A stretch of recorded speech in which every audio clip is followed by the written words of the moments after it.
എന്നെന്നും നിൻചാരെ. കഥാരചന രേഷ്മ മീനു. അവതരണം ഷാജഹാൻ ചളിക്കോട്. എൻ്റെ തീരുമാനത്തിൽ ഒരു മാറ്റവുമില്ല. ഇനിയും ഈ ബന്ധം മുന്നോട്ട് കൊണ്ടുപോകാൻ എനിക്ക് താല്പര്യമില്ല, വേണി അറുത്തു മുറിച്ചു പറഞ്ഞു. ഇന്ദ്രന് എന്തെങ്കിലും പറയാനുണ്ടോ? അഡ്വക്കേറ്റ് ശശിധരൻ ചോദിച്ചു. വേണി ഇത്രയും സ്ട്രോങ്ങായി നിൽക്കുമ്പോൾ ഞാൻ എന്തു പറയാനാ സാർ? അവളുടെ തീരുമാനം പോലെ നടക്കട്ടെ. ഇന്ദ്രൻ ആയുധം വെച്ച് കീഴടങ്ങി. മ്യൂച്വൽ ഡിവൈസിൻ്റെ കൗൺസിലിംഗ് ആണിപ്പോൾ കഴിഞ്ഞത്. ഒരു സിറ്റിംഗ് കൂടി കഴിഞ്ഞാൽ അടുത്തത് വിധി പറയലാണ്. 4 വർഷത്തെ പ്രണയത്തിനും 6 വർഷത്തെ ദാമ്പത്യ നാടകത്തിനും തിരശ്ശീല വീഴാൻ പോകുന്നു. തൻ്റെ കുഞ്ഞ് 2.5 വയസ്സുകാരി ദിയ ഇന്ദ്രന് നെഞ്ചിലൊരു കല്ലെടുത്ത് വെച്ചതുപോലെ തോന്നി. വേണി, അവൾക്ക് എങ്ങനെ കഴിയുന്നു? അവളെയാണോ താൻ പ്രാണൻ കൊടുത്തു സ്നേഹിച്ചത്? അവളില്ലാതെ ജീവിക്കാൻ കഴിയില്ലെന്നാണോ മനസ്സിനെ പറഞ്ഞ് പഠിപ്പിച്ചിരുന്നത്? എല്ലാം എത്ര പെട്ടെന്നായിരുന്നു. ഒരു സ്വപ്നം പോലെ അവൾ ജീവിതത്തിലേക്ക് വന്നതും പോയതും എല്ലാം പെട്ടെന്ന് ഒരു മഴ പെയ്തു തോർന്നതുപോലെ. ഇന്ദ്രൻ കാർ ബീച്ചിലേക്ക് തിരിച്ചു. കടൽക്കാറ്റേറ്റ് അസ്തമയ സൂര്യനെ വീക്ഷിച്ചു കൊണ്ടിരിക്കെ അയാൾ തൻ്റെ ഭൂതകാലത്തിലേക്ക് ഊളയിട്ടു. അച്ഛനും അമ്മയ്ക്കും ഒറ്റ മകനായിരുന്നു, കാത്തിരുന്ന് കിട്ടിയ മകൻ. അതുകൊണ്ട് തന്നെ ഒന്നിനും വാശി പിടിക്കേണ്ടി വന്നിട്ടില്ല. എല്ലാം അറിഞ്ഞ് സാധിച്ചു തരുമായിരുന്നു. എന്തെങ്കിലും ഒരു സാധനം കിട്ടിയിരുന്നെങ്കിൽ എന്ന് മനസ്സിൽ ആലോചിക്കുന്ന നിമിഷം അച്ഛനും അമ്മയും അത് മുന്നിലെത്തിച്ചു തരും. കോളേജിൽ വെച്ച് വേണിയുമായി ഉണ്ടായ ആദ്യ കൂടിക്കാഴ്ച അവൻ ഓർത്തു. 2nd ഇയറിലാണ് വേണി കോളേജിൽ ചേരാനെത്തുന്നത്. താൻ അന്ന് PG final year, UG final year ആയിരുന്ന നവനീത് വേണിയെ ശല്യം ചെയ്യുന്നത് കണ്ട് ഇടപെട്ടതാണ്. നവനീതിൻ്റെ റാഗിങ്ങിൽ നിന്നും അവളെ രക്ഷപ്പെടുത്തിയത് തങ്ങളുടെ സൗഹൃദം, പിന്നെ പ്രണയം, സ്വർഗം പോലെ ദാമ്പത്യം. അച്ഛനും അമ്മയ്ക്കും അവളെ ജീവനായിരുന്നു. അവൾക്ക് തിരിച്ചും ശമ്പളം കിട്ടുമ്പോൾ അവളുടെ അച്ഛനമ്മമാർക്ക് എടുക്കുന്ന പോലെ തന്നെ തൻ്റെ അച്ഛനമ്മമാർക്കും ഉണ്ടാകും ഡ്രസ്സ്. അവരെയും കൊണ്ട് പുറത്തു പോകും. കിച്ചണിൽ അവളും അമ്മയും അച്ഛനും ചേർന്നാൽ പിന്നെ ഉത്സവമാണ്. തൻ്റെ കാര്യങ്ങൾ അക്കമിട്ട് നിരത്തി ചെയ്തു തരും. ഒരു കൊച്ചു കുഞ്ഞിനെ നോക്കുന്ന പോലെ. താൻ അതൊരുപാട് ആസ്വദിച്ചിട്ടുണ്ട്. കുഞ്ഞുനാൾ മുതൽ അമ്മയും അച്ഛനും തന്നെയാണ് എല്ലാം ചെയ്തു വന്നിരുന്നത്. ഒരു ഷർട്ട് പോലും തനിയെ തേച്ച് ധരിച്ചിട്ടില്ല. വിവാഹശേഷം ഒക്കെ വേണി ഏറ്റെടുത്തു. എല്ലാം താളത്തിലായിരുന്നു. മുറുകി നിന്ന കമ്പിളിൽ നിന്നും എപ്പോഴാണ് അപശ്രുതി പടർന്നത്? ഇത്ര ആലോചിച്ചിട്ടും ഇന്ദ്രന് ഒരൊത്തും പിടിയും കിട്ടിയില്ല. ചില ചിന്തകൾ വെള്ളത്തിലിട്ട കല്ല് പോലെ താണുപോയി. ചിലത് കടലാസ് തോണി പോലെ ഒഴുകി നടന്നു. ചിലത് തടി പോലെ പൊങ്ങിക്കിടന്നു. മനസ്സ് പൊട്ടിച്ചിതറിയ പാത്രം പോലെ അങ്ങ് ചിതറിക്കിടക്കുന്നു. വേണിയുമായി പലപ്പോഴും ഇവിടെ വന്ന് കടൽക്കാറ്റേറ്റിരുന്നിട്ടുണ്ട്. പ്രണയിച്ചിരുന്നപ്പോഴും വിവാഹശേഷവുമൊക്കെ. മോളുണ്ടായതിനു ശേഷമാണ് യാത്രകളൊക്കെ കുറഞ്ഞത്. മോൾക്ക് കടൽക്കാറ്റേൽക്കുമ്പോൾ ജലദോഷം വരും. അല്പനേരം കാറിൽ യാത്ര ചെയ്താലും അവൾക്ക് സുഖമില്ലാതാവും. വേണിക്കും ഒന്നിനും സമയമുണ്ടായിരുന്നില്ല. ജോലി, വീട്ടിലെ കാര്യങ്ങൾ, മോളുടെ കാര്യം, തൻ്റെ കാര്യം ഒക്കെ കഴിഞ്ഞ് അവൾക്ക് എന്തിനെങ്കിലും സമയമുണ്ടായിരുന്നോ? ഇല്ലെന്ന് തോന്നുന്നു. ആദ്യമൊക്കെ പരാതി പറഞ്ഞിരുന്നു. ഷർട്ടൊന്ന് തേച്ചൂടെ? കഴുകിയ തുണിയൊക്കെ ഒന്ന് മടക്കി വെച്ചാൽ എന്താ? അലക്കാനുള്ളത് ബിന്നിലിടരുതോ? മാർക്കറ്റിൽ പോയി സാധനങ്ങൾ വാങ്ങിക്കൂടെ? ഇന്ദ്രന് മോളെ ഒന്ന് കുളിപ്പിച്ചാലെന്താ? മോളുടെ അടുത്തൊന്ന് ഇരിക്കേ. അങ്ങനെ നീളുന്നു പരാതികൾ. ഒക്കെ ഒരു തമാശയായി കണ്ട് തള്ളിക്കളയലായിരുന്നു പതിവ്. തൻ്റെ ബാലിശമായ അശ്രദ്ധകളും കൊച്ചു കൊച്ചു അവഗണനകളും അവളുടെ മനസ്സിൽ വലിയ മുറിവുണ്ടാക്കിയിരുന്നെന്ന് മനസ്സിലാകുന്നത് ഇന്നാണ്. വക്കീലിനോട് പറഞ്ഞ വാക്കുകൾ അവൻ ഓർത്തെടുത്തു. ഒരുപാട് സ്നേഹിച്ച് വീട്ടുകാരോട് വാശി പിടിച്ചാണ് ഇന്ദ്രനെ വിവാഹം കഴിച്ചത്. മരണം വരെ ഒന്നിച്ചുണ്ടാവണം എന്ന് തന്നെയാണ് കരുതിയത്. ആദ്യം മുതൽക്കേ ഇന്ദ്രൻ ഒരു കുഞ്ഞിനെപ്പോലെയായിരുന്നു. ഒക്കെ പുറകെ നടന്ന് ചെയ്തു കൊടുക്കണം. പല്ല് തേക്കാൻ ബ്രഷിൽ പേസ്റ്റ് പുരട്ടിക്കൊണ്ട് കയ്യിൽ കൊടുക്കണം. ചായ കയ്യിൽ പിടിപ്പിക്കണം. ഭക്ഷണം ഉണ്ടാക്കി ഡൈനിങ് ടേബിളിൽ വെച്ചാലും എടുത്തു കഴിക്കില്ല. ഒരു ഷർട്ട് പോലും തേക്കില്ല. തുടക്കത്തിലൊക്കെ ഞാൻ ആസ്വദിച്ചിരുന്നു. പക്ഷേ പിന്നെ എനിക്കിതൊക്കെ അരോചകമായി തോന്നി. 2.5 വയസ്സുള്ള കുഞ്ഞിനെ നോക്കാൻ ഇത്ര കണ്ട് ബുദ്ധിമുട്ടില്ല. ഞാൻ എന്തെങ്കിലും ജോലിയിലായിരിക്കുമ്പോൾ മോളൊന്ന് കരഞ്ഞാൽ എടുക്കില്ല. കുളിപ്പിച്ച് ഡ്രസ്സ് ചെയ്ത് ഡയപ്പറിട്ട് കയ്യിൽ കൊടുത്താൽ ഒരു 10 മിനിറ്റ് മടിയിൽ വയ്ക്കും. കുഞ്ഞിനെയും എടുത്തുകൊണ്ട് ഞാൻ ജോലി ചെയ്യുന്നത് കണ്ടാലും അതിനെ ഒന്ന് എടുക്കാനുള്ള മനസ്സില്ല. ഒന്ന് ഡയപ്പർ മാറ്റാനുള്ള മനസ്സില്ല. മാർക്കറ്റിൽ പോയി സാധനം വാങ്ങാനുള്ള മനസ്സില്ല. അച്ഛനെയും അമ്മയെയും ഹോസ്റ്റലിൽ കൊണ്ടുപോകാൻ മനസ്സില്ല. ഒക്കെ എൻ്റെ തലയിലാണ്. ഒരു വീട്ടിലെ സകല കാര്യങ്ങളും നോക്കി കുഞ്ഞിനെയും നോക്കി ഇന്ദ്രനെയും ഒരുക്കി ജോലിക്ക് വിട്ടിട്ടേ എനിക്ക് ജോലിക്ക് പോകാൻ പറ്റൂ. ഇന്ദ്രൻ ഇതൊക്കെ അറിയുന്നുണ്ടോ എന്ന് പോലും എനിക്കറിയില്ല. എൻ്റെ വീട്ടിൽ എന്തെങ്കിലും ഫംഗ്ഷൻ വന്നാൽ കൂടെ വരില്ല. എന്തെങ്കിലും ഒരു കാര്യത്തിന് കൂടെ വിളിച്ചാൽ അച്ഛനെ കൂട്ടിപ്പോ എന്നാണ് പറയാറ്. ഇന്ദ്രൻ്റെ ലോകമാണ്. അവിടെ ഞാനും മോളും ഉണ്ടോയെന്ന് പോലും എനിക്കറിയില്ല. ഞങ്ങൾ ഒന്നിച്ച് പുറത്തു പോയത് എപ്പോഴാണെന്ന് പോലും എനിക്ക് ഓർമ്മയില്ല. എന്നോടൊന്ന് സംസാരിച്ചിട്ട് തന്നെ എത്രയോ നാളുകളായി. ഞാനൊരു യന്ത്രത്തെപ്പോലെ പണിയെടുക്കാൻ തുടങ്ങിയിട്ട് 6 വർഷത്തോളമാകുന്നു. ഒക്കെ പോട്ടെ, എൻ്റെ അമ്മയ്ക്ക് സുഖമില്ലാതെ കിടന്നിട്ട് ഒന്ന് വന്നു നോക്കിയിട്ട് പോലുമില്ല. ഞാൻ പറയുന്നത് കേൾക്കാൻ ഇന്ദ്രന് സമയമില്ല. എൻ്റെ പ്രശ്നങ്ങൾ മനസ്സിലാക്കാൻ ഇന്ദ്രന് ക്ഷമയുമില്ല. ഇന്ദ്രൻ എന്നെ സ്നേഹിക്കേണ്ട, ജോലിയിൽ സഹായിക്കേണ്ട, ഒന്ന് പരിഗണിക്കാമായിരുന്നില്ലേ? ഒരല്പം സമയം എന്നെ കേൾക്കാൻ മാറ്റിവെക്കാമായിരുന്നില്ലേ? ആ കുടുംബത്തിൽ ഇത്രയും ഇന്ദ്രന് വേണ്ടി മാത്രം ജീവിക്കുന്നതിൽ ഒരർത്ഥവും ഞാൻ കാണുന്നില്ല. എനിക്ക് മതിയായി. കൗൺസിലിങ്ങിനിടയിൽ അവൾ ഇത്രയും പറഞ്ഞപ്പോൾ ശരിക്കും ഇന്ദ്രൻ ഞെട്ടിപ്പോയി. ഇത്രയൊക്കെ അവളുടെ ഉള്ളിലുണ്ടായിരുന്നോ? ഞാനിതൊന്നും അറിഞ്ഞില്ലല്ലോ. അല്ല, അറിയാൻ ശ്രമിച്ചില്ല എന്നതാണ് ശരി. നാളിതുവരെ അവൾ ചെയ്തതൊക്കെ അവളുടെ കടമ. അവൾ ഇതൊക്കെ ചെയ്യാൻ ബാധ്യസ്ഥയാണെന്നാണ് കരുതിയത്. തൻ്റെ അവഗണനകളെല്ലാം അവളുടെ ഉള്ളിൽ ഒരു വലിയ വ്രണം തീർത്തു. ഇന്നത് പുഴുത്തു പൊട്ടി ആ ഭാഗം തന്നെ മുറിച്ചു മാറ്റേണ്ട അവസ്ഥയാണ്. ഇന്ദ്രന് തന്നോട് തന്നെ ദേഷ്യം തോന്നി. നാളിതുവരെ അവൾ തനിക്കായി ചെയ്തു തന്നത് വെറും കടമയായി കണ്ട് നിസ്സാരവൽക്കരിച്ചതോർത്ത് അയാളുടെ ഉള്ളം നീറി. പിണങ്ങിപ്പോയപ്പോൾ തിരിച്ചു വിളിക്കാൻ അഹന്ത അനുവദിച്ചില്ല. പോയപ്പോലെ വരുമെന്ന് കരുതി. വൈകിപ്പോയി ഒരുപാട്. പട്ടം നൂലുപൊട്ടി എങ്ങോട്ടോ പറന്നുപോയി. ഇന്ദ്രന് കുറ്റബോധം തോന്നി. അവളെ തിരിച്ചു വിളിക്കാമായിരുന്നു. നാളിതുവരെ തൻ്റെ മാതാപിതാക്കളെ പൊന്നുപോലെ നോക്കിയവളാണ്. അവളുടെ അമ്മയെ ഒന്ന് പോയി കാണാമായിരുന്നു. അവളെ കേൾക്കാമായിരുന്നു. അല്പം സമയം കൊടുക്കാമായിരുന്നു. ഒന്ന് തോറ്റു കൊടുക്കാമായിരുന്നു. മറ്റാരുമല്ലല്ലോ, വേണിയല്ലേ, എൻ്റെ വേണിയല്ലേ. അസ്തമയ സൂര്യൻ കടലിൻ്റെ അടിത്തട്ടിലേക്ക് ഓടി ഒളിക്കുന്നത് ഇന്ദ്രൻ നിർവികാരനായി നോക്കി നിന്നു. അതേസമയം വീട്ടിലെത്തിയ വേണിയെയും ചിന്തകൾ ഭരിക്കുകയായിരുന്നു. ആ ബന്ധം ഇത്ര വേഗം അവസാനിച്ചുവോ? ആത്മാവ് തൊട്ടറിഞ്ഞ സ്നേഹവും പരസ്പരം താങ്ങായി നിന്ന ദാമ്പത്യവും ഒരു സ്വപ്നം പോലെ പൊലിഞ്ഞുപോയോ? എന്തൊരു സ്നേഹമായിരുന്നു! ആത്മാവ് തൊട്ടറിഞ്ഞ പ്രണയമായിരുന്നു. എല്ലാം ഞൊടിയിട കൊണ്ട് തീർന്നോ? ഓർമ്മകൾ അവളെ മതിച്ചു തുടങ്ങി.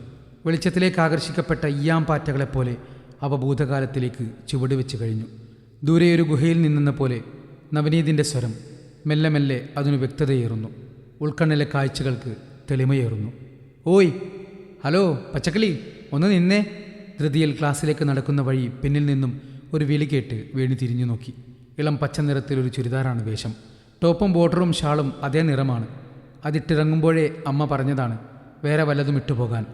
ഈ നിറത്തോട് ഒരു പ്രത്യേക ഇഷ്ടമാണ്, അതുകൊണ്ടാണ് എടുത്തിട്ടത്. ഫൈനൽ ഇയറിലെ ഒരു പയ്യനാണ് വിളിച്ചത്. കോളേജിലെ പേരറിയാത്ത ഒരു മരത്തിൻ്റെ ചുവട്ടിൽ ബൈക്കിലിരിക്കുകയാണവൻ. അവനരികിൽ കൂട്ടുകാരുണ്ട്, 2-3 പെൺകുട്ടികളും. നമ്മളെ തന്നെ, ഇങ്ങ് പോര്. അവൻ കൈകാട്ടി വിളിച്ചത് കണ്ട് വേണി പരിഭ്രമത്തോടെ അവരുടെ നേർക്ക് നടന്നു. നീട്ടി വളർത്തിയ മുടിയും ബാഗി ജീൻസും വെള്ളയിൽ വരെയുള്ള ഫുൾ സ്ലീവ് ഷർട്ടും ധരിച്ചൊരു ചെറുപ്പക്കാരൻ ഒരു ചൂയിങ്കം ചവയ്ക്കുന്നുണ്ട്. അവൻ്റെ കണ്ണുകൾ തൻ്റെ ദേഹമാസകലം മരിച്ചിറങ്ങുന്നത് കാണെ വേണിക്ക് അസ്വസ്ഥതയായി. ശവം തീനിപ്പുഴുക്കൾ ശരീരമാകെ ഇഴഞ്ഞു നടക്കുന്നത് പോലെ. ഫ്രഷേഴ്സിലേക്ക് വരാതെ മുങ്ങിയല്ലേ? അന്ന് കണ്ടില്ലല്ലോ നിന്നെ, അവൻ ചോദിച്ചു. ഞാൻ സെക്കൻഡ് ഇയറാണ്, അവൾ വിറയ്ക്കുന്ന സ്വരത്തിൽ പറഞ്ഞു. ഓ, ലാറ്ററൽ എൻട്രി. സാരമില്ല, എന്നാലും സീനിയേഴ്സിൻ്റെ വക റാഗിങ് ആകാമല്ലേ? അവൻ കൂട്ടുകാരെ നോക്കി. അവർ അനുകൂല ഭാവത്തിൽ പരസ്പരം നോക്കി ചിരിക്കുന്നു. നമ്മൾ സാധാരണ ഒരാളെ പരിചയപ്പെടുത്തുന്നത് എങ്ങനെയാ? ഹായ് പറയും, വേണി പറഞ്ഞു. പിന്നെ ഷെയ്ക്കാൻഡ് കൊടുക്കും. പിന്നെ വേണി ഒന്നും മിണ്ടിയില്ല. അത് കണ്ട് അവനൊരു വഷളൻ ചിരിയോടെ പറഞ്ഞു. വിദേശ രാജ്യങ്ങളിലൊക്കെ കെട്ടിപ്പിടിക്കും, അറിയാമോ? വേണി മിണ്ടാതെ നിന്നതേയുള്ളൂ. അപ്പോൾ ഓടി വന്ന് ചേട്ടനെ ഒന്ന് നല്ലോണം പരിചയപ്പെട്ടെ. വേണി ഞെട്ടിപ്പോയി. അതിരിവിടുന്ന റാഗിങ് തമാശകളെപ്പറ്റി അവൾ കേട്ടിട്ടുണ്ട്. അന്നൊന്നും അതിൻ്റെ ഇരയാകേണ്ടി വരുമെന്ന് കരുതിയില്ല. എന്താണ് വേണ്ടത്? പ്രതികരിക്കേണ്ടതല്ലേ? അങ്ങനെ സമ്മതിച്ചു കൊടുക്കേണ്ടതുണ്ടോ? ഇല്ല തന്നെ. ധൈര്യം സംഭരിച്ചൊരു നോ പറയാൻ മുഖത്തേക്ക് നോക്കിയതാണ്. കഴിയുന്നില്ല. എന്തോ ഒന്ന് പിന്നിലേക്ക് വലിക്കുന്നു. ഒരുപക്ഷെ താൻ നിരസിച്ചാൽ അതൊരു വിരോധം വിളിച്ചു വരുത്തുന്നത് പോലെയാവില്ലേ? ഇത് മനസ്സിൽ വെച്ച് അവൻ തന്നോട് പ്രതികാരം ചെയ്യില്ലേ എന്ന് വെച്ച് പൊതുമധ്യത്തിൽ വെച്ച് അന്യനൊരു പുരുഷനെ കെട്ടിപ്പിടിക്കാൻ പറ്റുമോ? വേണി ചുറ്റിലും നോക്കി. അവൻ്റെ ഗ്യാങ്ങിലുള്ളവരെ കൂടാതെ കുറച്ചേറെ കുട്ടികൾ കാഴ്ച കാണാൻ പാകത്തിൽ വന്നുകൂടിയിട്ടുണ്ട്. വേണിക്ക് കരച്ചിൽ വന്നുപോയി. സംഭരിച്ചു വെച്ച ധൈര്യം ആവിയായി എങ്ങോട്ടോ പോയി. എന്താ താമസം? വേഗം വന്ന് പരിചയപ്പെടുത്തത്തമ്മേ, നമുക്ക് ക്ലാസ് പോണ്ടേ? വഷളൻ ചിരിയും നോട്ടവും. കൂട്ടത്തിൽ ആരൊക്കെയോ പൊട്ടിച്ചിരിക്കുന്നു, അടക്കം പറയുന്നു. കുട്ടിക്ക് നാണമായിരിക്കും, നീ അങ്ങോട്ട് ചെന്ന് പരിചയപ്പെടുമോനെ, ആരോ വിളിച്ചു പറഞ്ഞു. അത് കേട്ടപാടെ അവൻ ചാടി എഴുന്നേറ്റ് അവളുടെ നേർക്കെടുത്തു. വേണിക്ക് ദേഹം കുഴിയുന്നത് പോലെ തോന്നി. അവൾ പിന്നിലേക്ക് അടിവെച്ചു തുടങ്ങി. ഇതെന്താ ഇവിടെ ഒരാൾക്കൂട്ടം? ഗാംഭീര്യം തുളുമ്പുന്ന സ്വരം കേട്ട് വേണി മുഖമുയർത്തി നോക്കി. ക്ലീൻ ഷേവ് ചെയ്ത മുഖവും കട്ടിമീശയുമായി സുമുഖനായ ഒരു ചെറുപ്പക്കാരൻ. ഭംഗിയായി തേച്ചു മിനുക്കിയ ഷർട്ടും പാൻസും. വലതുകൈ ഇൻഷർട്ട് ചെയ്ത പാൻസിൻ്റെ പോക്കറ്റിലാണ്. അവനെ കണ്ടതും എല്ലാവരും ഒന്ന് പരുങ്ങി. സംഘത്തലവൻ പല്ലിഞ്ഞിരിച്ചു. പിന്നെ ഈർഷ്യയോടെ പറഞ്ഞു, ഇന്ദ്രൻ ചേട്ടൻ ഇതിലിടപെടേണ്ട. എന്ന് പറഞ്ഞാൽ എങ്ങനാ അനിയ? പെൺകുട്ടി നിന്ന് വിഷമിക്കുന്നത് കണ്ടില്ലേ? എന്താ മോളെ സംഭവം? ഇന്ദ്രൻ വേണിയോട് അരുമയായി ചോദിച്ചു. എന്നോട് ഇയാളെ കെട്ടിപ്പിടിക്കാൻ പറഞ്ഞു. വേണി വിപതി ധൈര്യത്തോടെ പറഞ്ഞു. നവനിതേ, പെൺകുട്ടികളോട് ഇമാതിരി പണിക്ക് നിൽക്കരുതെന്ന് ഞാൻ നിന്നോട് പറഞ്ഞതല്ലേ? ഇന്ദ്രൻ അവൻ്റെ നേർക്ക് തിരിഞ്ഞു. നവനീത് ഒന്നും മിണ്ടിയില്ല. കോളേജ് ഹീറോ എന്ന് സ്വയം വിശേഷിപ്പിച്ച് നടക്കുന്ന ഫൈനൽ ഇയറുകാരന് PG ഫൈനൽ ഇയർ വിദ്യാർത്ഥിയായ ഇന്ദ്രൻ്റെ കയ്യിൽ നിന്നും പലവട്ടം തട്ട് കിട്ടിയിട്ടുണ്ട്. അതിൻ്റെ ചൂട് നല്ലവണ്ണം അറിഞ്ഞിട്ടുള്ളത് കൊണ്ട് തന്നെ അവന് ഇന്ദ്രനോട് മുട്ടാൻ പേടിയാണ്. വാടാ എന്നൊരു വിളിയുമായി അവൻ കൂട്ടുകാരുമായി രംഗം കാലിയാക്കി. ഇന്ദ്രൻ വേണിയുടെ നേർക്ക് തിരിഞ്ഞു. ക്ലാസ്സിൽ പോയിക്കോ, അവൻ നേർത്ത സ്മിതത്തോടെ പറഞ്ഞു. വേണി അവനെ നോക്കി ഒന്ന് പുഞ്ചിരിച്ചു. പിന്നെ ക്ലാസ്സിലേക്ക് നടന്നു. അതൊരു തുടക്കമായിരുന്നു. കോളേജിൽ അങ്ങിങ്ങി വെച്ച് കാണുമ്പോൾ ഇന്ദ്രൻ്റെ ഭാഗത്തു നിന്നും ഹൃദ്യമായ ഒരു പുഞ്ചിരി കിട്ടും. താൻ അത് ഏറെ ഭംഗിയിൽ മടക്കി കൊടുക്കും. പുഞ്ചിരി പിന്നെ കുശലം ചോദിക്കലായി, സംഭാഷണങ്ങളായി, സംവാദങ്ങളായി, പ്രണയമായി. 4 വർഷം, ജീവിതത്തിലെ അത്രമേൽ മനോഹരമായ 4 വർഷം, കൂടിക്കാഴ്ചകൾ. ഇന്നും അതിന് മധുരമാണ്. വേണി വീണ്ടും ഓർമ്മകളുടെ മധുരം നുകർന്നു. ഇന്ദ്രനുമായുള്ള ബന്ധം അമ്മയാണ് ആദ്യം കണ്ടുപിടിച്ചത്. പിന്നെ അച്ഛൻ അറിഞ്ഞു. ഇരുവർക്കും എതിർപ്പായിരുന്നു. എന്നാൽ തങ്ങൾക്കതൊരു പ്രശ്നമേ ആയിരുന്നില്ല. പ്രേമത്തിന് ഏറ്റവും പറ്റിയ വളം എതിർപ്പാണല്ലോ. എത്രത്തോളം എതിർക്കുന്നുവോ അത്രത്തോളം പ്രേമം തഴച്ചു വളരുന്നു, തളിർക്കുന്നു, പൂവിടുന്നു, കായ്ക്കുന്നു. വീണ്ടും ഓർമ്മകൾ ഉണരുകയാണ്. തന്നെയും വഹിച്ചുകൊണ്ടത് ഒഴുകുകയാണ്. ആ ഒഴുക്കിലൊരു പൊങ്ങുതടി പോലെ ഓർമ്മകളെ പുലുക്കി. കടൽ തീരത്ത് വെച്ച് ഇന്ദ്രനുമായി ഉണ്ടായ കൂടിക്കാഴ്ച അകക്കണ്ണിൽ തെളിയുന്നു. എത്ര നേരമായി ഞാൻ കാത്തു നിൽക്കുന്നു. എന്നെ പോസ്റ്റാക്കിക്കൊള്ളാമെന്ന് നിർബന്ധമുണ്ടോ നിനക്ക്? ഇന്ദ്രൻ കപടമായ ദേഷ്യത്തോടെ ചോദിച്ചു. ഇയാൾക്കെന്താ? ചുമ്മാ വീട്ടിൽ നിന്നിറങ്ങി കാറിൽ കയറിങ്ങി വന്നാൽ മതിയല്ലോ. ഞാൻ ആരോടൊക്കെ അനുവാദം ചോദിക്കണം? എന്തൊക്കെ കള്ളങ്ങൾ പറയണം? കടൽക്കാറ്റിട്ട് പറക്കുന്ന ഇന്ദ്രൻ്റെ മുടിയിഴകൾ ഒതുക്കി വയ്ക്കാൻ ഒരു വിഫല ശ്രമം നടത്തിക്കൊണ്ട് വേണി പറഞ്ഞു. എന്തിനാ കള്ളം പറയുന്നേ? എന്നെ കാണാൻ പോകുവാണെന്ന് പറ. ഇനി എന്തിനാ ഒളിക്കുന്നേ? അവളുടെ ചുമലിലൂടെ കൈയിട്ട് കടലിനരികിലേക്ക് നടന്നുകൊണ്ട് ഇന്ദ്രൻ പറഞ്ഞു. അച്ഛനും അമ്മയും സമ്മതിക്കില്ല. അവർക്കിപ്പോൾ എന്നോട് വലിയ ദേഷ്യമാണ്. പിന്നെ ജോലിയുള്ളത് കൊണ്ടാ വീട്ടുതടങ്കലിൽ വയ്ക്കാത്തേ. നിന്റെ അച്ഛൻ 500 എതിർത്താൽ നീ എന്നെ തേക്കുമോടി പെണ്ണേ? ഇന്ദ്രൻ കുസൃതിയോടെ ചോദിച്ചു. നീ പോടാ, ഞാൻ തേക്കില്ല. ഞാൻ ഫൈറ്റ് ചെയ്യും. എനിക്ക് ഇന്ദ്രനെ മതിയെന്നും പറഞ്ഞ് നിരാഹാരം കിടക്കും. വേണി അവനെ ചുറ്റിപ്പിടിച്ച് ആ നെഞ്ചിലേക്ക് മുഖം ചേർത്തുകൊണ്ട് പറഞ്ഞു. നമുക്കേ കല്യാണം കഴിക്കാം. ഇന്ദ്രൻ പ്രണയപൂർവ്വം ചോദിച്ചു. കഴിക്കാം. നീ എന്നെ എന്നും ഇങ്ങനെ സ്നേഹിക്കുമോ വേണി? പിന്നില്ലാതെ. ദേ, ഈ കാണുന്ന കടൽ പോലെ നിന്നെ ഞാൻ സ്നേഹിക്കും. വേണി കാതരമായി മൊഴിഞ്ഞു. നമുക്കൊരുപാട് കുട്ടികൾ വേണം കേട്ടോ, ഇന്ദ്രൻ കുസൃതിയോടെ പറഞ്ഞു. ഒന്ന് പോടാ. ഒരുപാടൊന്നുമില്ല, 2 മതി. നിന്നെപ്പോലൊരു മോനും എന്നെപ്പോലൊരു മോളും. വേണി കുലുങ്ങിച്ചിരിച്ചു. നമുക്ക് വേഗം കല്യാണം കഴിക്കാം, എന്നിട്ട് അടുത്ത പണി നോക്കാം. ഇന്ദ്രൻ അവളുടെ കാതോരം മൊഴിഞ്ഞു. അടുത്ത എന്ത് പണി? വേണി അവനെ നോക്കി. നമുക്ക് 2 പിള്ളേരുണ്ടാക്കണ്ടേ? ഇന്ദ്രൻ ഒരു കള്ളച്ചിരിയോടെ ചോദിച്ചു. പോവാ അവിടുന്ന് വാശാളൻ. വേണി അവൻ്റെ നെഞ്ചിൽ നോവും വിധമൊന്ന് നുള്ളി. മൊബൈൽ ബെല്ലടിക്കുന്ന ശബ്ദമാണ് വേണിയുടെ ചിന്തകളെ മുറിച്ചു കളഞ്ഞത്. ഇന്ദ്രൻ്റെ അമ്മയുടെ നമ്പർ ഡിസ്പ്ലേയിൽ തെളിഞ്ഞപ്പോൾ ആദ്യം ഒരു ശങ്കയാണ് തോന്നിയത്. പിന്നെ അത് എടുക്കണമോ വേണ്ടയോ എന്ന ആശയക്കുഴപ്പമായി. ഒടുവിൽ ഫോൺ സ്വൈപ്പ് ചെയ്തവൾ കാതോട് ചേർത്തു. മോളെ, അമ്മയാണ്. ഇന്ദ്രൻ, അവനൊരു അപകടം പറ്റി. തുടർന്നൊരു പൊട്ടിക്കരച്ചിൽ. പിന്നെയും അമ്മ എന്തൊക്കെയോ പറയുന്നുണ്ട്. പക്ഷേ വേണി ഒന്നും കേട്ടില്ല. ഫോൺ അവളുടെ കയ്യിൽ നിന്നും ഊർന്നുപോയി. ദേഹം കുഴഞ്ഞവൾ നിലത്തേക്കിരുന്നു പോയി. ചെവിയിലൊരു മൂളൽ. ഇന്ദ്രൻ, അപകടം എന്നീ 2 വാക്കുകൾ മാത്രം അവൾക്ക് ചുറ്റും വട്ടമിട്ട് പറന്നുകൊണ്ടിരുന്നു. ഏതോ ഒരു നിമിഷം സ്വബോധം വീണ്ടെടുത്തവൾ ഹോസ്പിറ്റലിലേക്ക് പാഞ്ഞു. ICUവിന് മുന്നിലുള്ള കസേരയിൽ തകർന്നിരിക്കുമ്പോൾ വേണിയുടെ മനസ്സ് കരയിലിട്ട മീനിനെപ്പോലെ പിടയുകയായിരുന്നു. ഇന്ദ്രനെ വിവാഹം കഴിക്കുമ്പോൾ ഏതൊരു സ്ത്രീയെയും പോലെ ഒരുപാട് സ്വപ്നങ്ങൾ, പ്രതീക്ഷകൾ ഒക്കെ ഉണ്ടായിരുന്നു. ഇന്ദ്രൻ നല്ലയാളായിരുന്നു, സ്നേഹമുള്ളവനായിരുന്നു. ഇന്ദ്രന് വേണ്ടി ചെയ്യുന്ന കുഞ്ഞു കുഞ്ഞു കാര്യങ്ങൾ തനിക്ക് അത്രത്തോളം സന്തോഷം നൽകിയിരുന്നു. എന്നു മുതലാണ് അതൊക്കെ അരോചകമായി തോന്നി തുടങ്ങിയത്, മടുപ്പുളവാക്കിയത്?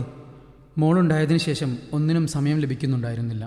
ഇന്ദ്രൻ്റെ അമ്മ സഹായവുമായി എത്തിയിരുന്നുവെങ്കിലും വയ്യാത്ത അമ്മയായതുകൊണ്ട് സ്നേഹപൂർവ്വം അത് നിരസിച്ചിരുന്നു. മോള് രാത്രി വളരെ വൈകിയേ ഉറങ്ങാറുള്ളൂ. അവളെ നോക്കി റൂമിലെത്തുമ്പോഴേക്കും ഇന്ദ്രൻ ഉറക്കം പിടിച്ചിട്ടുണ്ടാവും.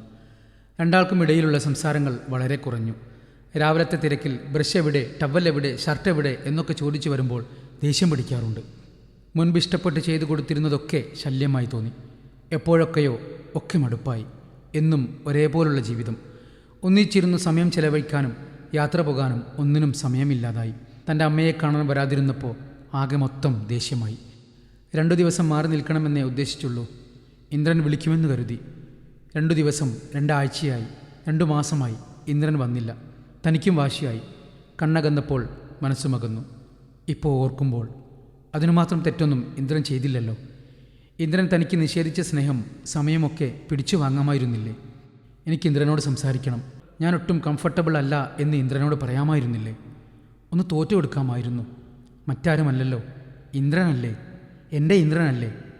ഒക്കെ കൈവിട്ടുപോയി. വേണ്ടിയിരുന്നില്ല ഒന്നും. അറിയാവുന്ന ദൈവങ്ങളെയൊക്കെ വിളിച്ചു പ്രാർത്ഥിച്ചു. ഒരിറ്റു ജീവനെങ്കിലും ബാക്കി വെച്ച് തിരിച്ചു തരണേ. ഇനിയുള്ള കാലം പൊന്നുപോലെ നോക്കിക്കൊള്ളാം. ഇന്ദ്രനില്ലാതെ പറ്റില്ല, വേണിക്ക് പറ്റില്ല. ഇന്ദ്രൻ്റെ വേണിയാണ്, വേണിയുടെ ഇന്ദ്രനും. തോളിലൊരു കരസ്പർശം അറിഞ്ഞപ്പോഴാണ് വേണിക്ക് സ്ഥലകാലബോധമുണ്ടായത്. ഇന്ദ്രൻ്റെ അമ്മയാണ്. അവൾക്ക് അമ്മയെ നോക്കാൻ ജാള്യത തോന്നി. തൊട്ടടുത്ത് ഇന്ദ്രൻ്റെ അച്ഛനുമുണ്ട്. മോള് സങ്കടപ്പെടേണ്ട, അവനൊന്നും വരില്ല, അമ്മ ഇടറുന്ന ശബ്ദത്തിൽ പറഞ്ഞു. വേണി അമ്മയുടെ നെഞ്ചിലേക്ക് തല ചായ്ച്ചു. അതുവരെ പിടിച്ചു നിർത്തിയ കണ്ണുനീർ അണപൊട്ടിയൊഴുകി. 3 ദിവസത്തിനപ്പുറം ഇന്ദ്രന് ബോധം വീണ്ടും കിട്ടി. ആ ദിവസങ്ങളിൽ വേണി ഊണും ഉറക്കവും ഉപേക്ഷിച്ച് ICUവിന് മുന്നിൽ കാത്തിരുന്നു. ഇടയ്ക്ക് ഇന്ദ്രൻ്റെ അമ്മ നിർബന്ധിച്ചു കുടിപ്പിച്ച 1-2 കവിൾ ജ്യൂസ് മാത്രമായിരുന്നു അവളുടെ ഭക്ഷണം. ഇന്ദ്രന് ബോധം വീണ്ടും കിട്ടി എന്ന വാക്കുകൾ അമൃത് പോലെയാണ് വേണിക്ക് തോന്നിയത്. ICUവിൽ ചെന്ന് ഇന്ദ്രനെ കാണുമ്പോൾ വേണിയുടെ മനസ്സിൽ കാൽസ്യങ്ങളൊന്നും ബാക്കിയുണ്ടായിരുന്നില്ല. ഒരു നേർത്ത പരിഭവത്തിൻ്റെ, പിണക്കത്തിൻ്റെ അല പോലുമില്ല. ഒരു ജീവനേക്കാൾ വലുതല്ല മനുഷ്യൻ്റെ അഹങ്കാരവും തൻ്റെടവും, ഞാനെന്ന ഭാവവും വാശിയും ദേഷ്യവും ഒക്കെ എന്നവൾക്ക് മനസ്സിലായി കഴിഞ്ഞിരുന്നു. കണ്ണു തുറന്ന് തന്നെ ഉറ്റുനോക്കി കിടക്കുന്ന ഇന്ദ്രൻ്റെ ചെന്നിയിലൂടെ കണ്ണുനീർ ധാരധാരയായി ഒഴുകുന്നുണ്ടായിരുന്നു. വേണി അത് തുടച്ചു കൊടുത്തു. അവൻ്റെ നെറുകയിൽ മുകർന്നു. തളർന്നതെങ്കിലും ദുർബലമായ സ്വരത്തിൽ അവൻ മുഴിഞ്ഞു. സോറി. വേണിക്ക് സങ്കടം വന്നുപോയി. അവളുടെ കണ്ണുകളും സജലങ്ങളായി. അവൾ അവന് നേർക്ക് മുഖം കുനിച്ചു. പിന്നെ സ്നേഹസാന്ദ്രമായി മുഴിഞ്ഞു. ഞാനുണ്ട്, ഇനി എന്നും ഞാനുണ്ട്, എനിക്ക് വേണം. ഇടറുന്ന സ്വരത്തിൽ ഒരു മന്ത്രം പോലെ ആ വാക്കുകൾ അവൾ ഉരുവിട്ടുകൊണ്ടിരുന്നു. പരസ്പരം എങ്ങോ നഷ്ടപ്പെട്ടു പോയ ആ സ്നേഹവും കരുതലും പ്രണയവും ഒന്നിച്ചു വീണ്ടെടുത്തുകൊണ്ടവർ മുന്നോട്ട് നീങ്ങി. നാളുകൾക്കപ്പുറം മനോഹരമായൊരു സായാഹ്നത്തിൽ കടലിലേക്ക് കണ്ണു നട്ടിരിക്കെ വേണിയുടെ ഹൃദയം ഹൃദയസാന്ദ്രമായി. ഒന്ന് തിരിഞ്ഞു നോക്കുമ്പോൾ തമാശ തോന്നുന്നു. എത്രയോ ചെറിയ കാര്യങ്ങൾക്കാണ് വഴക്കിട്ടത്. എന്തിൻ്റെ പേരിലാണ് വിവാഹമോചനം വരെ പോയതെന്ന് ഓർത്തെടുക്കാൻ പോലും പറ്റുന്നില്ല. വേണിയുടെ ചുണ്ടിൽ ഒരു പുഞ്ചിരി വിരിഞ്ഞു. അസ്തമിക്കാൻ ഒരുങ്ങി നിൽക്കുന്ന അർക്കൻ്റെ രശ്മികളിലേക്ക് നോക്കവേ വേണിക്ക് ആ സായാഹ്നം ഏറെ പ്രിയപ്പെട്ടതാണെന്ന് തോന്നി. സായാഹ്ന സൂര്യന് എന്നുമില്ലാത്ത ഭംഗി. കടലിനും അതെ, ഇന്ന് വരെ കണ്ടതിനേക്കാൾ മനോഹരമാണത്. അവിടെ ഇന്ദ്രനും ദിയയും കടലിൽ കളിക്കുകയാണ്. ഇന്ദ്രൻ ദിയയെ കയ്യിലെടുത്തിട്ടുണ്ട്. തിര വരുമ്പോൾ കുഞ്ഞിനെ താഴെ നിർത്തി കാല് നനച്ചു കൊടുക്കും. വീണ്ടും കയ്യിലെടുക്കും. വലിയ തിര വരുമ്പോൾ പുറകോട്ടോടും.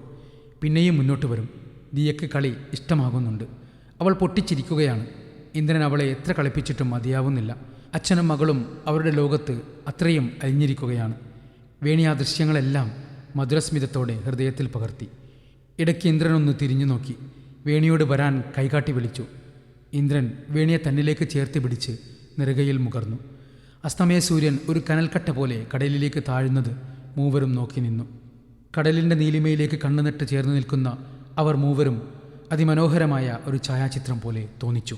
ഈ കഥ ഇവിടെ സമാപിക്കുന്നു. നന്ദി.